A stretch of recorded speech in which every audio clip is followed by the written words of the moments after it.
Good evening, Monadnock region, and welcome to another fabulous episode of GoMo Tonight,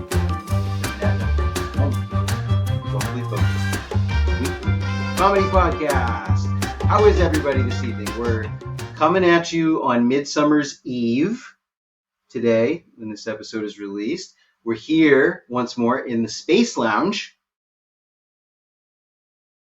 and I'm your host, Christopher DiLoretto, here with my lovely co-host, Zoe Roten-Heinzman. And we're very pleased to be here. We have been just working out tremendous technical difficulties. This is a running theme with this program. It's a running theme with GoMonadnock, how I couldn't edit our email in MailChimp last week. We've been cursed. Yeah. We've been cursed. I don't think Mercury's even retrograde. But we know how to beat curses. So whoever is working their malevolence out there, we got you. We see you. We'll be coming back. But right now things have alleviated, and but a lot of things have been going on lately, and in a lot of different areas, and before we directly address, obviously, like the clear number one issue that we have, I'd like to read a little poem, if that's all right, that I've written in response to some recent events.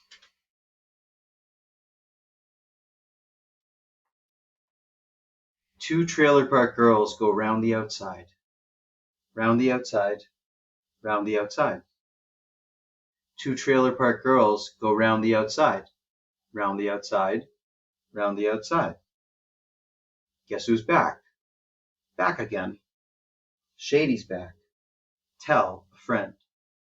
Guess who's back? Guess who's back? Guess who's back? Guess who's back? Guess who's back? Guess who's back? Guess who's back? I've created a monster because nobody wants to see Marshall no more. They want Shady on chopped liver.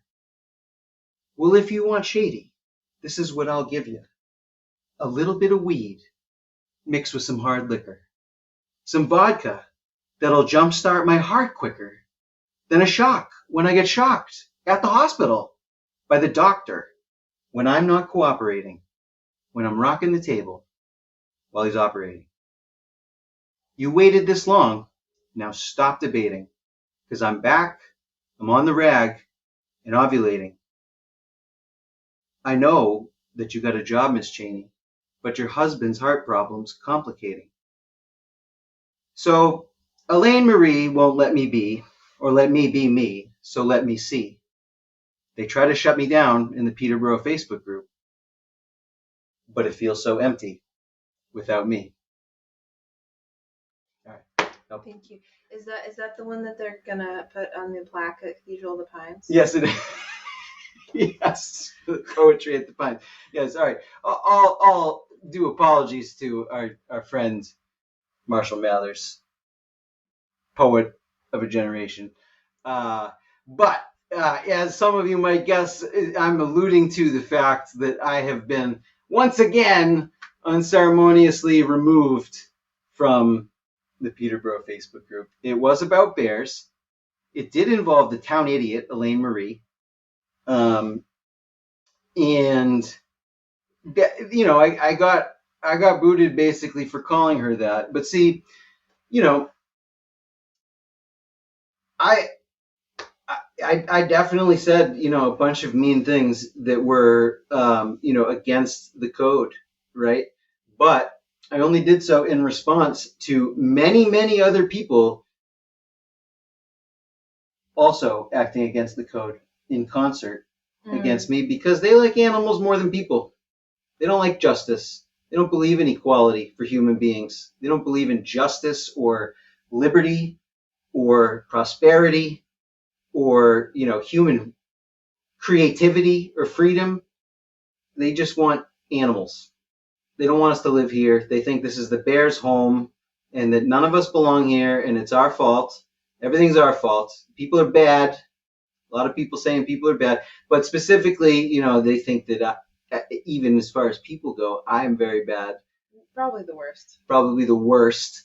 And they said as much. But Don Sykes, who's a dickhead, decided that my violations were somehow worse than their violations. Or really what happened is it was decided that my violations should be enforced, whereas the others were not. And here's the fucking thing though, is that even in a private Facebook group, when there's like anything at stake, right? When there's any potential losses that could come about from something like this,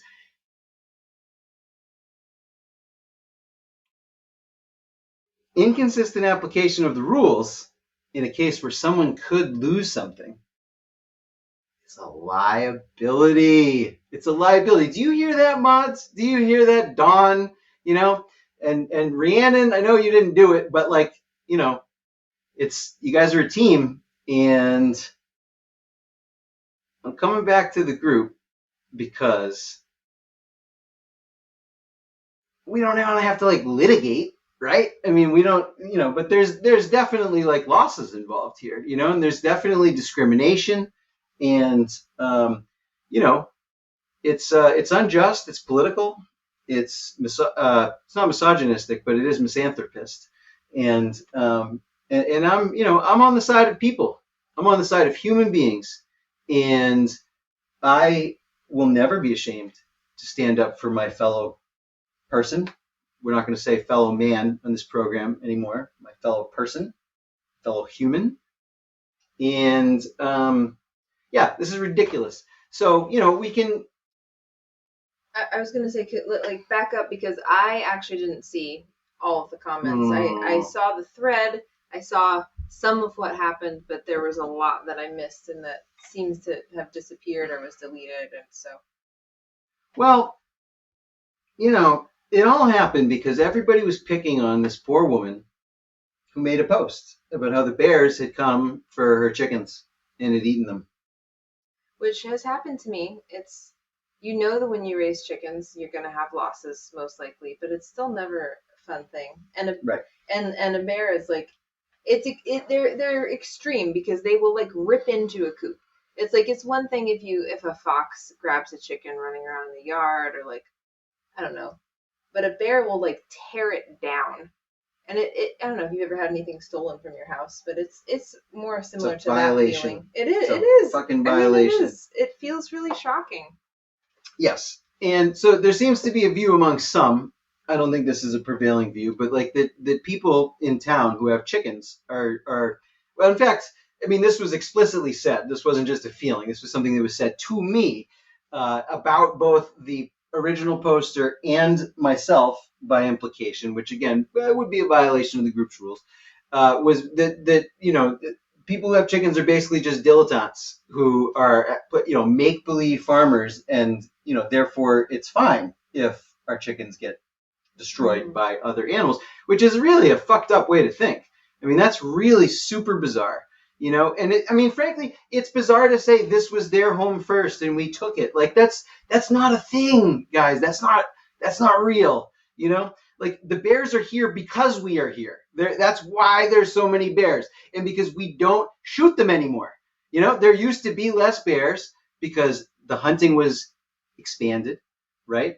And in recent years, they have innovated to learn how to get bird feeders, to learn how to get chickens. And the chicken thing seems to really have only happened in the last couple of years. They used to steal chickens' food. I mean, I remember, because I am, for better or worse, a student of the Peterborough Facebook group, but a couple of years ago when this started happening, most longtime chicken owners would comment back on a post like this and say, bears never do that. Bears don't eat chickens. They don't do it. They won't do it. They just want the food. And people would be like, no way. It happened to you. Well, yeah, I had the same chicken coop in Francistown in the middle of the woods in a house where I often saw bears walking around along the street in the woods. I mean, seeing bears at that house was common. Not one time did they break into the coop. It was only here in Peterborough that the first time I had a bear break in, they were only going after the food, and they left the chickens alone. And the next year they broke in a different way, and they were there for the chickens. that bear sat there and like ate 9 chickens in one sitting. They learned. Yeah. They figured it out. They figured out how to do that, and that's bad. That's not just bad for us, but it's bad for them. Because listen, guys, it might take another 10 or 15 years, but this is going to happen. And then I hope you guys remember my word and you say, oh, shit, Chris was right again. But, like, we're going to come to a point where, like, everyone's going to recognize that we actually have to do something to reduce the bear population, and that it isn't just bring in your bird feeders. Now, listen, I made a comment a minute ago about the bird feeder thing, and, like, some of you are probably listening being like, oh, bears have done that since time immemorial. No. If I can find it, I'll put it in the show notes. But if not, you've got Google too. It's a Boston Globe article I read not that long ago that explained actually how the goddamn bear scientists can tell you exactly when they figured out how to get in that bird feeders contained food for them. And it was like 25 years ago. It was like 30 years ago. Like, this is new. This is like practically a 21st century thing only for bears. The bird feeders alone, never mind this chicken shit that they are now into.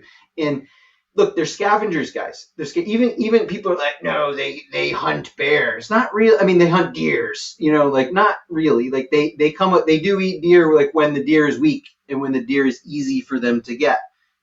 They go for the easy food, and that's why they like to live around human civilizations in general, because we are a source of a lot of easy food.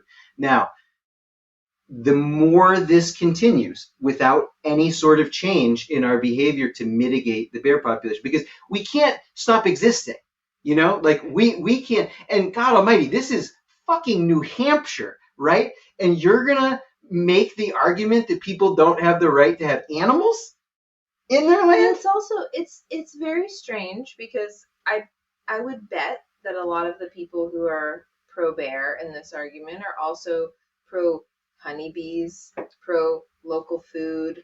Like, I don't know where you think that comes from, but some of it is from relatively small scale chicken operations. I mean, I saw somebody on that post who had about 100 chickens and had lost 80% of them. Like, that's messed up. That's a small entrepreneur. I mean, we have more eggs than we can eat just from our like tiny backyard flock. That's not really dilettante farming. That's like legitimate food that we're producing. It's a rather insulting and unkind, and as I continue to point out, very not native to the culture of this area thing. And a lot of people will try to claim, like, well, only the city people would want to get rid of the bears. And, like, why don't you read just like a tiny bit of history of this area? Why don't you read about why Monadnock is bald on the top and tell me if there's a rich tradition of preserving wildlife in the area? And then somebody's going to bring up the Abenaki and how the natives lived in perfect harmony with the bears and all this stuff. But if you actually read about how the Abenaki lived, they lived in seasonal settlements that they would unpack and they would move to a different place very regularly. And that is not the kind of thing that is sufficient to attract and sustain a growing and large bear population. It's simply apples and oranges. It can't be compared. Unless, and granted, many people do want to argue this. And you know what? I'm not going to say why, but this is a free country. So you can think that if you want to. But we aren't going to dismantle our civilization and return to, like, hunter-gathering. We're not going to do that. That's not a thing that most people want to do. That's not a thing that more than even a tiny fraction of people really want to do. You don't want to do it either if you actually knew it was involved. The Abenaki did grow corn. Sure. And I mean, from what I've read, it was a job to keep the animals out of their cornfields. Like, that was their food. They had guards posted to keep the animals out of it. They sure as shit were not like, well, bears, because I'm sure you all believe that, in the noble savage, right? They were like, oh, great bears, this is your home too. You may have our corn because we are intruding on your territory. No, they fucking didn't.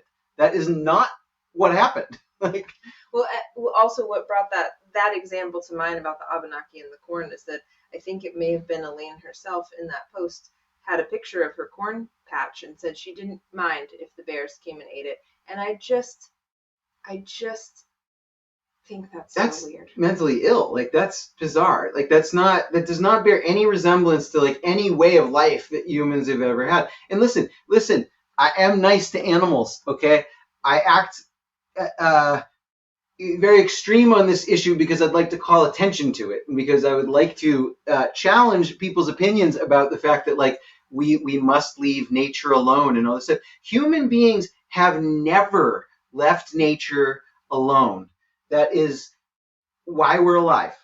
Okay? That's why we're here. That's why we have anything that we have. And maybe you hate people and all that stuff. But you know what? If you hate people and all this stuff, shut the fuck up. Okay? Maybe you shouldn't have a say in what the people do or how people live, right? You hate people anyways. Okay? So like, you're kind of disqualified. Like, that's not a political position in the realm of human politics. Oh, yeah, you know, maybe we should just die. Maybe we should just go away, you know, fade off into like the world would be better if it was just the animals. Like, you're an idiot. Like, don't be like messing with the serious people with that shit. You know, like, we've got stuff to do. You know, stay the fuck out if that's the way that you think. You're not welcome. That's not part of human discourse. Okay? Like, God almighty, like, you're all a bunch of like, what was that? Like Animal Liberate, the Earth Liberation Front, Animal Liberation Front. You know, like they used to like set labs on fire and like, you know. But that's so bizarre though, because I don't think any of these people would say we should all go hardcore vegan, right? Yeah. And so if you follow the logic of like no one should have chickens, then you're left with factory farms. You know what I mean? Like, you're left with the big metal buildings full of chickens on an industrial scale if we can't have them in our backyards safe from wildlife. You know what I mean? And guys, with the changes that are coming in the world, I promise you that there will only be more people seeking to mitigate those changes by like growing their own food. And we purport to be a community in an area in a state that like favors people doing that, right? And that means that there are animals that will die. Okay? Like, you guys love nature, right? But like, no, you don't, because you don't know anything about it, because nature is ugly and vicious and apathetic and like uncaring, and like, it kills. Nature kills. It is filled with death. And like, and one day it comes for us, okay? We will be eaten in turn. Like all living things feed off of dead other living things. Like, that's just like how it works. And like, you know, you didn't used to have to explain this to people, but like, we do now. You didn't used to have to explain that like, if human interests and animal interests come into conflict, they're not equal. They don't hold equal weight. They just don't. Like, that's a fact. Like, you guys are nuts. Like, what happened to everybody? Like, everybody and like, one thing I was saying on that post was that I was like, you are all just like the goddamn Unabomber, you know, who just hanged himself in his cell. But like, maybe many of you have not read his manifesto, but I have, and you sure sound a lot like him. You don't want there to be industrial civilization. You don't want it to exist. You think it should go away. And, you know, fine, move to a cabin and start mailing people bombs. You know what I mean? That's what happens to people who think like that, you know, and then they end up dead in the supermax. Okay? That's the path that you're following down, you know? But then again, you guys are also the same people who take life advice from a chef who killed himself. All right? So like, you know, you guys don't know where to look. All right? But like, I'm, you know, but I'm sick of this. This is bullshit. This is unserious. This is childish. Okay? I want to have a serious conversation about, like I said, I like the animals. I don't truly want all the bears dead. I say that to get your attention. Okay? But what we do need to talk about is the fact that like, as we continue to do what we're doing, the bears are going to increase. And as the bears increase, negative incidents are going to increase. And those increase in negative incidents are going to eventually demand that something more drastic be done. We're going to get there. Like, and I want to talk about that because we're going to have to talk about it. That's just how the fuck it is. And I'm sorry that, you know, I can't paint you a prettier picture, but like that is the world that we're all alive in and walking on right now. Like, and you can't do anything about that. So can we please just talk about it? You know? I mean, I like civilization. Okay, I like bears too. That's great. But if they're eating everybody's shit, we need to do something so that like they know that it's not an easy thing to do. And they clearly learn, and they clearly weren't doing this when we were shooting more of them, you know?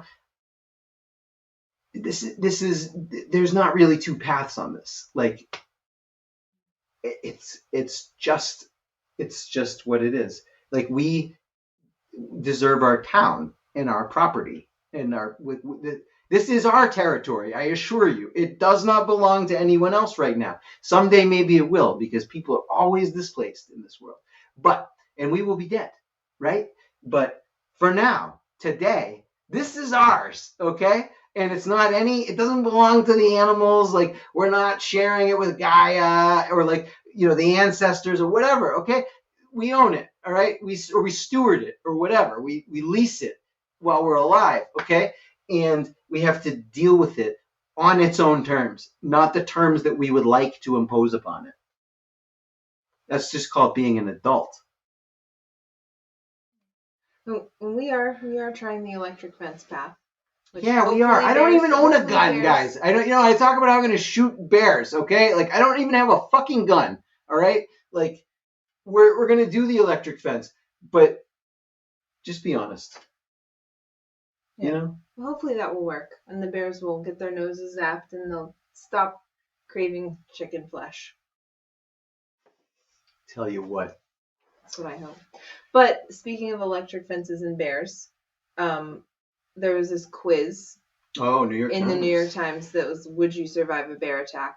And we both took it, and we scored the same. So that is promising. But there were things that I didn't know that I learned from this quiz. And polar bears, like, I'm just glad we don't have those. That's all I have to say. You gotta shoot the polar bears. Well, I mean, there was a question about what do you need to bring camping with you if you're going to be camping in polar bear territory, and it was like an early warning system, like to alert you that they're coming, and like a portable electric fence for camping. And I'm just like, maybe I don't ever want to camp there. Yeah, absolutely. Because I don't think I'm going to need to take an electric fence camping.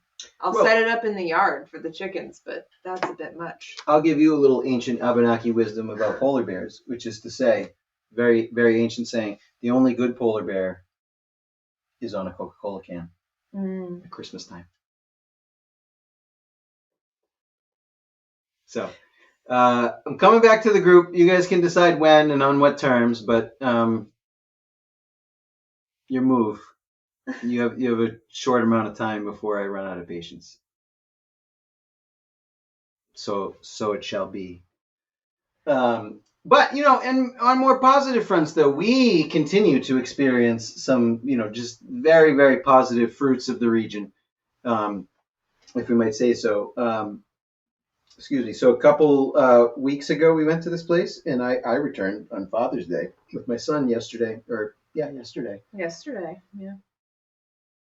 Limited, right? In turn, like you gotta get there, right? This is Sundays from 11 to 4. Is it 4 or is it 3? 11 to 3. I think it's 3. 11 to 3. Don't show up at 3. Don't show up at 3. Yeah. In fact, get there as early as you can, because once the stuff runs out, it's out. But I am talking, of course, about Yalla Lebanese food truck. 1 day a week, 4 hours. Go there. Go get it. Go get it. This is at the intersection of 202 and 119 in Ringe, town of the future, of course, right? And it's at the gas station there, Irving. I think it's in Irving. Don't know for sure. Irving, Mobile, something. In fact, across the street from the Dunkin' Donuts. You'll see it. They have a big flag that says Lebanese food. It's awesome, guys. I talk all the time about like the real thing that we need around here. I mean, like, and I want nature to take me when I hear people be like, what we could use is a noodle joint, No. You know what we need is some real food, which is Middle Eastern, okay? This is delicious. And this is what we need. We need it more than once a week, but it's only there once a week, so take it while you can get it. Simple menu, right? You got the beef shawarma, you've got the lamb kofta, you have the chicken something or other, which I never eat chicken, so I don't pay attention to what it's called. The falafel. That's how much he loves chickens. Yes, I know. Yes, exactly. I love them so much that not only do I not want the bears to eat them, I don't want to eat them either. But I'll take their eggs. But yeah, falafel, hummus. They have a za'atar pita. So just like the simple shawarma stuff, right? And let me tell you, I've had the beef and I've had the lamb. It's to die for. It's just show up with cash. It's cash only. But go to this place. We need more of this. It is absolutely phenomenal. I was instantly transported far away and reminded exactly, we do have some good food around here, but exactly of what we're missing. We just, this is food with heart, with soul, with passion. Agreed. Yeah. And I really want to try the falafel. I'm like drooling a little. I'm surprised we haven't gotten the falafel yet. Well, it was sold out, you said, when you went yesterday. That's true, but what about the time before that? I think we were just like there for the shawarma. There for the shawarma. I didn't even think Shawarma's delicious. My son liked the shawarma. It's so good. It's so good. Yeah, just run down there. Nicest people in the world, and they make a mean shawarma. It's awesome. It's awesome. Excuse me. We're also pleased to mention just, some additional shout outs to some places we called out last time. Yes. We returned to the wine bar. We needed to try out a flight, which we did. Yes. They didn't have flights yet the first time we went over there. But the flight was a great way to try out a couple of things that we might not have tried. And, there were some that were not our top favorites, but they were unique, and I'm glad to know about them. Yeah, totally. I'm glad to know about them. I'm glad to taste them, but but without having a full glass. It's like it helps you decide what you want your full glass to be after you taste the flight menu. But the biggest change was the music. Yeah. What did we have? We had some kind of 40s big band, jazz kind of thing. It was perfect. Perfect. Right on. And wait, don't forget the dessert. Oh, I didn't. This time, last time we just, we got a bunch of the regular snacks, but this time we were we had already eaten, and we were let's try dessert. Look, so I ordered this lava, right? And it's a cake. It's a cake, but when you think of a lava cake, you think of chocolate, chocolate on chocolate on chocolate. This was the non-chocolate version of a lava cake. It was a spongy cake with caramel in the middle and lots of caramel. Strawberry ice cream, strawberry gelato, and was there another topping? Something like that. Yeah, maybe just more caramel drizzle. I don't remember, but it was really good. Guys, I don't even eat cake. I don't even like cake. True. I don't even like cake, and this was one of the best things I've ever had. As far as dessert goes, it was just to die for. It had, I mean this in the best, in a very good way. There's something about the taste of the cake that reminded me of McDonald's hotcakes as a young child going to the beach in the making a McDonald's stop in the morning, and it was just something about that flavor and that essence of anticipation of summer travel that just hit me. Yeah. And I agree, because it did taste like that in the best, most elevated. Yes, I don't mean that to sound cheap. To be clear, but imagine your own memories of those hotcakes, right? And now imagine that transcendent, and covered with caramel in its higher form, and while drinking, wine that is going to transport you to the Mediterranean, where you're going to look across the water over at Lebanon and dream of the shawarma. You know what I mean? It's it's just it's a circle of rich living. Mm-hmm. Could make a whole Sunday out of that. You sure could. So yeah. So again, wine bar, 5 stars.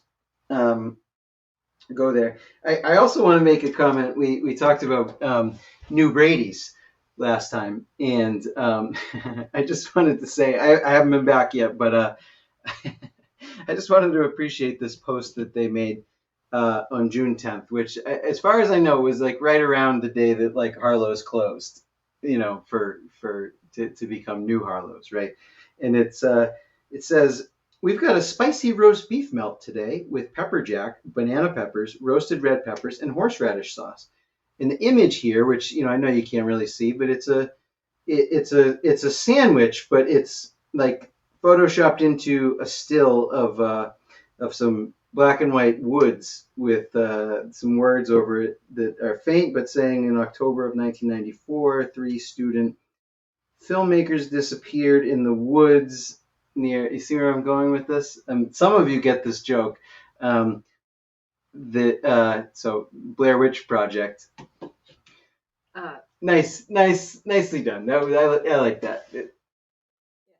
Should we explain the joke? Yeah, we can explain the joke. So I have, very unkindly or uncharitably, not unkindly, but uncharitably, said that that there's only a couple good things on the old Harlow's menu, and that like if you had a thing that you knew was good, like you knew you wouldn't want to like order off that because you'd be disappointed. But that for me was the Blair Witch sandwich, which is exactly what I just described. And it's the Brady's is stealing the sandwich. But please steal the sandwich. That's not a criticism. I think it's brilliant and I think it's wonderful. And I'm sad that we didn't get it because that was my favorite sandwich. Yeah, but I mean, hopefully it's not a one-off. You never know. We don't know. But I thought that was a very very nice little in joke there. I appreciated it. I too wish we had gotten over there to have it, but I just appreciated the little subtle thing there. But yes, but Harlow's is closed. I had to laugh. I think it was after I got kicked out, so it must have been in the uncensored group. Which, by the way, come over to the uncensored group. I am actually an admin over there, far from being in exile. My talents are appreciated, and in fact, my talents are appreciated in the other group too, just not by the people in charge. It's very undemocratic, right? And that's why we tend to call that group the tyranny group and the other group the freedom group, right? So come over to the freedom group, Peterborough, New Hampshire, uncensored, because that's really where everything's trending. That's where it's going. Okay, so eventually it's all going to replace that shit, and you can go to Don Sykes's kindergarten playground if you need a recommendation for a plumber, and no one will answer you. That's obviously the goal. So come on over. But someone made a comment like they showed up at Harlow's and they were like, "Why is it closed?" And I was just so baffled by that because I'm like, "Yo, it's basically been closed for like 3 years." You know what I mean? Like they can't stay open. They haven't been open. They have had no like consistent hours or reasonable hours or sensible hours in 3 years, which is true of nobody else. But finally, we have on this program taken a unapologetic position that the original owner, who did make it famous and deserves lots of credit for making it the legendary place that it once was, but clearly didn't care anymore, should sell it so that we could enjoy something in the heart of downtown again and not have it be this like depressing monument to, our epidemic with grouchiness and depression, right? And so it has come to pass, and that's obviously like part 1 of 2. Like, part 2 needs to be that the new Harlow's or whatever, no one I don't think knows what it may be called. I assume they wouldn't change the name, but we don't know. We don't know. They could. It needs to be good, and most common demand, as everyone knows, is that they need to bring the music back. Yes. And that's the test. If there's no music, it stays dead. It can't be what it was, and other places will take on the mantle. And other places are already starting to take on the mantle. So time is short here for the resurrection, for the Lazarus moment of Harlow's. But it's possible. And we are optimistic here. We believe it can be done. Totally. Yeah. It would also be nice if they were open to like past 9. Yeah. Have we talked about this on the show? I don't think so. But I'll introduce this by saying that my good friends down in New Jersey. Now, I have a little history with New Jersey. Spent a little bit of time there, but for those of you who don't know, the New Jersey diner is just it's a big fixture of the culture of that paradise down there. And they were always 24 hours. I mean, it was earth shattering. It was like a 7.0 earthquake when they banned smoking in these diners, right? Because this was a place to smoke at all hours, smoke cigarettes, and have French fries with gravy, and you could even order alcohol in most of them. And this is a place, right? And guess what? Because of COVID and because of the shifts in the labor market and all that, they've effectively seen the demise of the 24-hour diner, which is tragic. But I said to them, guys, guess what though? Over here, we've seen the demise of anything open at 10 p.m. or anything that, typically most nights of the week, there's only one place that's even open until 10 in the entire town. I mean, Christ, I lived in Troy like a decade ago, right? And there's only one place to drink in Troy, or at least there's more. It's different now, but there was just the Chinese food restaurant, right? And you could still get a drink in the sleepy town of Troy up until like midnight in those days, right? In Troy, all right? And this is Peterborough with like a million restaurants, and nobody can make it work to stay open late. And like I understand that it's business and that there's monetary calculations and that it's been determined that it's difficult to make it profitable at that time. I understand all that. And I do blame the public for that. You need to get less sleep. Sleep is not important. Cut the shit with the running and the sleep. Go out. Go out. That's what, like, you can't have friends from running and sleeping. Like, I know you think you made friends while running, but they're just other misguided people like yourself. How are you ever going to get dragged out of this funk that you're in? Always running from your life. No, you need to go out. You need to talk about politics and philosophy and fashion and like culture. You need to debate with people at 11 p.m. having had at least half a drink too much about why the people who think that the idol is like obscene are insane. And whether or not that's true, right? These are this is how you are a well-rounded person. Like, this is how you feel good about yourself. This is how you feel like you're not dead or sacrificing yourself for, retirement or like college funds or whatever the fuck, right? Go out, have a good time, like put the kids to bed and leave them. You know what I'm saying? Like, whatever. Like, I don't know. You got video monitors. You all got cameras everywhere in your house. I know that. Like, you can watch them from your like Apple Watch, like, for Christ's sakes, like, how long is it going to take you to get home if there's a problem, right? Go out. Let these places stay open, I mean, this is ridiculous. Like, I know we're a sleepy town, but there should be one place open till midnight in every town in America. I know that's an exaggeration, but every populated town, any town with a population of more than 5,000 people should have one place open until midnight where you can get a drink. That's civilization. That like you lose that. That's like you're talking the fall of Rome. You know what I mean? Like, God Almighty, we are slipping in so many ways, but we're trying to help. We're trying to help. So go out. Go out. And if there's no place to go, like, we meet in the parking lot of the Big Apple. Well, I would like to see that start happening. Honestly, I would like people to start loitering in inappropriate places until there are legitimate appropriate places for people to go. We'll start because I know some of you are like, yeah, you first. All right, I will go first. If I can go right over, it's 11:43. As soon as we're done with this podcast, I'll drive over to Big Apple. We're gonna sit there. I might, I quit smoking a while back, but I might just go buy a pack just so I could smoke one in the parking lot. Throw the rest away. It's an expensive $10, $12, whatever they cost now, cigarette. But for the sake of civilization, small price to pay. I don't know. Maybe they need a picnic table at Big Apple. All town has tables. They got tables. Maybe All Town's the place to hang out. Maybe All Town's where we hang out. I went over there and got an aux cord the other day. So get a malt liquor if we can't get a cocktail. That's right. That's right. At midnight. We'll drink it out of a paper bag. Don't worry. I mean, how else do you drink a malt liquor? It is the way. There is only one way. And yeah, I don't know. We gotta wake up a little bit. It's summertime, like. Yeah. It's time to party. It's in fact, so it's Midsummer's Eve. The night when, as Shakespeare taught us, there are magical sprites out there playing tricks on us everywhere. And longest day of the year, time for celebration from time immemorial. Again, I know we're talking a lot about civilization here, but this is one of those universal currents in humanity. Less so, say, for those peoples that have lived along the equator, because nothing happens at the summer solstice.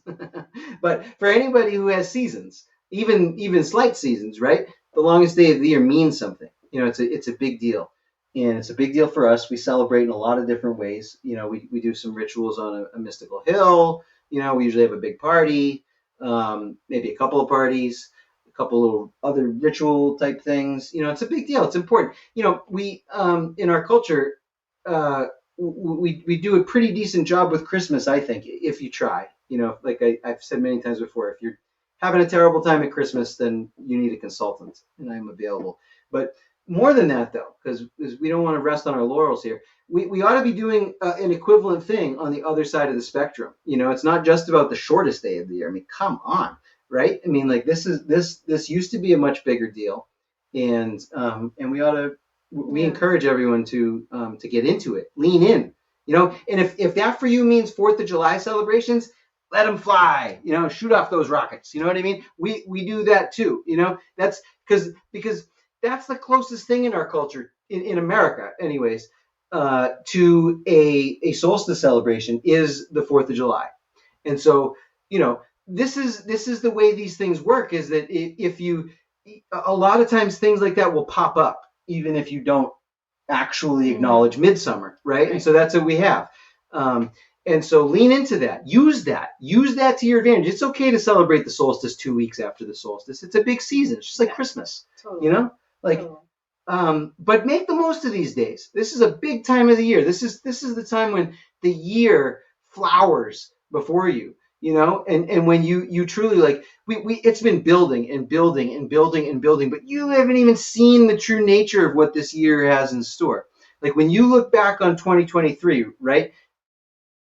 Next year, even at the end of this year, right? But definitely next year, the year after, all that stuff, nothing that you perceive so far is going to be what you remember. It's all to come. It all happens after this moment, but the potential for it all is contained within.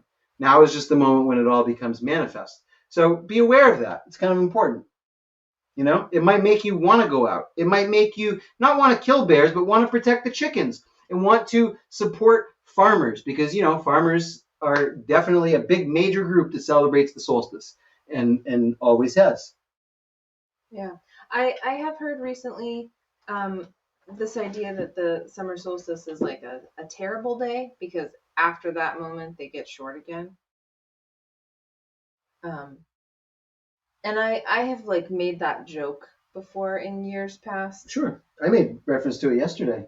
Did you? Yeah. I don't remember that. Yeah. But I've heard it in earnest a few times recently. But I don't think that's the point. I think that's missing the point. It is missing the point, because what we see on the longest day is a glimpse of the possible. It's a glimpse of the glorious world.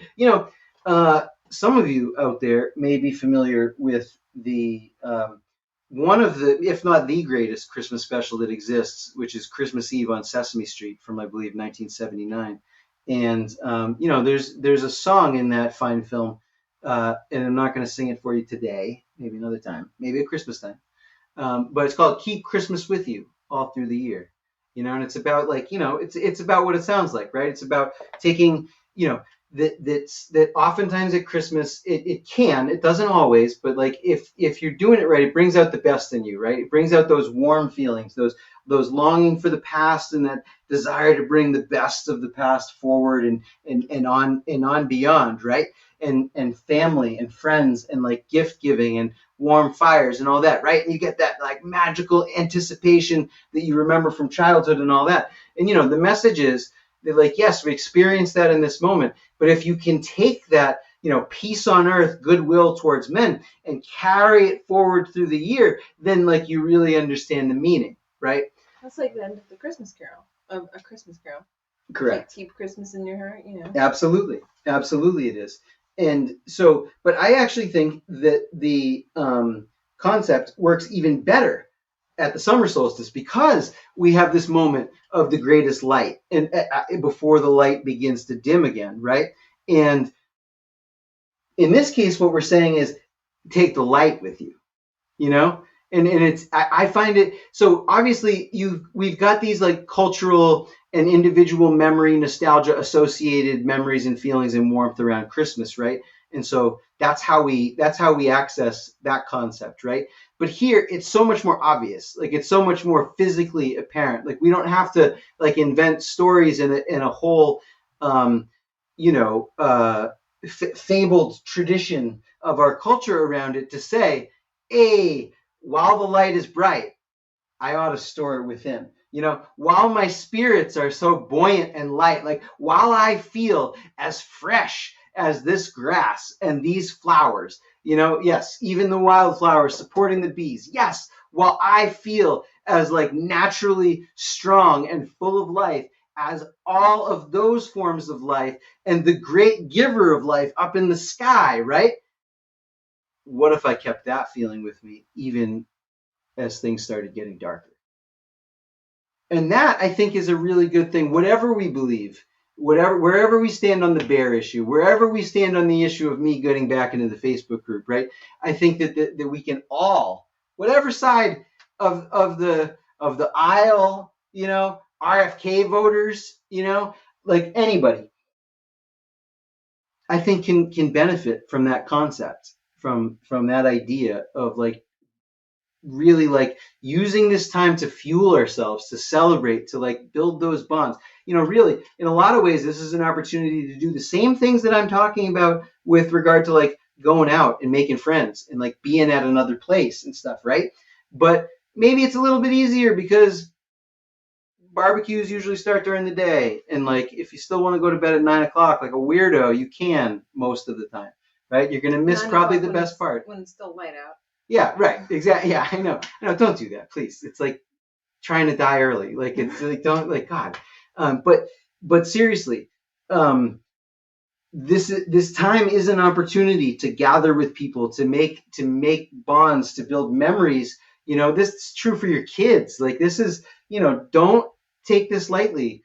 Have that good time and then remember it and store it. And it might just it's not going to fix all your problems, and it might just fortify you a little bit for like the 6 months to come, and that's a good thing. Yeah. Yeah. How do you keep this kind of good advice out of the Peterborough Facebook group? I don't know. It's mind-boggling. I will shout out to the Bennington 4-H Club and the Bennington Rec, who are doing their annual Midsummer St. John's. Oh, cool! That's neat. Parade, I hadn't seen that mini festival. It's going out in the GoMonadnock email. Great. Which will be out also today. Hell yeah! When this episode comes out. Hell yeah! So if you still haven't subscribed to that, then you don't even know all the ways that you could be celebrating and gathering the light. So we're gonna get Charlie Chronopoulos to sing El Shaddai. And we'll put it in the email when we do. He's gonna grow a long ponytail first. He told me. But that is not happening this midsummer. Not yet. Unfortunately. Not yet. But yeah, the Bennington Soon. 4-H parade is just like, it's so adorable and cute, and they have a maypole and like strawberry shortcake. Did they bag the Temple Band again? Probably. Temple Band comes and they march in their tri-cornered hats. Parade. Anyway, it's very nice. I like it. It's one example of like what we can do even in our like small New Hampshire towns to like seize this season and celebrate it, and you can check that out, or whatever else gets you out there celebrating this week. Whatever else. Yeah. A little barbecue does count. It goes a long way. But there's a goat parade and a maypole if you're inclined. Mm-hmm. And you are absolutely empowered to do your own. That's right, absolutely. As well. It's really easy to make any tree into a maypole. Throw some instructions in the show notes. Yes, and you know, for any of you who are worried, right, about this kind of thing, you probably shouldn't be, but if you are worried about this kind of thing, you can't culturally appropriate from Europeans. It's part of the rules. And these are all European traditions that we're talking about. So have at it. Pillage and devour. Did not know that was even a concern. Well, this is Peterborough. Okay. This is definitely people's anything like that. Yeah. You know, you got to worry about. That's a whole other episode all on its own. But not this week. Not this week. So listen, we're gonna wrap this up. We'll tell you. We'll get probably one normal episode out next week. And then after that, we're going to get into the 4th of July. And then we are going on the road. GoMonadnock is touring America. We're touring a whole section of the eastern seaboard. And that may result in no full episodes of the program. But what we can promise you is that we are going to take you on the road with us. We are going to provide you with countless video updates to show you what happens when someone from Peterborough really goes out into America. Yeah, and we will visit some of the locations of classic GoMo Tonight Hallmark love stories, such as Charlottesburg, Pennsylvania. Hell yeah. General Charlottesburg. That's right. If you recall his tale of love. I don't fully recall it myself. Me either. I do remember. Me either, but it happened. It did Look up happen. that episode. We're going to go there. We're going to go there. We're going to go there. Who knows what Hallmark stories we'll encounter on the road? We will try to bring you at least a Hallmark story every few days. That will be our goal. And so keep an eye out for that. When we come back, it'll be basically the latter third of July, and we'll be shifting into night market mode. So lots of exciting things to come there. But like I said, we got another week before we go into an unusual schedule, in an unusual setting. But we're not leaving you behind. It's like you've been kidnapped and taken on a cultural adventure for your own well-being and education. And edification. And who wouldn't like that? Sometimes we all need to be kidnapped. That's our show for this week. We hope to see you very, very soon. Again, we'll be back next week. Happy Midsummer to you. You know, really, please try to take some of what I said to heart here, and don't waste this time. It's like wasting Christmas. You only got so many. Look, we only got a few dozen of these at best left to go. Okay, so. Each one counts, right? Make it count. Even though it's raining this year, it doesn't matter. It's one of the only summers we have left. Every summer I think about this. How many more of these summers do I have? Something we should all consider. And not to get all, Death Cafe on everybody, but it's a fact. So please get out there while the sun is still shining, while we are alive, while we own this land. Let's put it to use. Let's put ourselves to use. And we'd love to see you back in the Space Lounge again very, very soon. And until that day comes, I think I've given you plenty to draw from. You don't have to take all of it, but take some of it. But please, somewhere in there, take good advice. We will catch you next time. Much love. Happy Midsummer. See you later. Watch out for the imps and sprites and shit.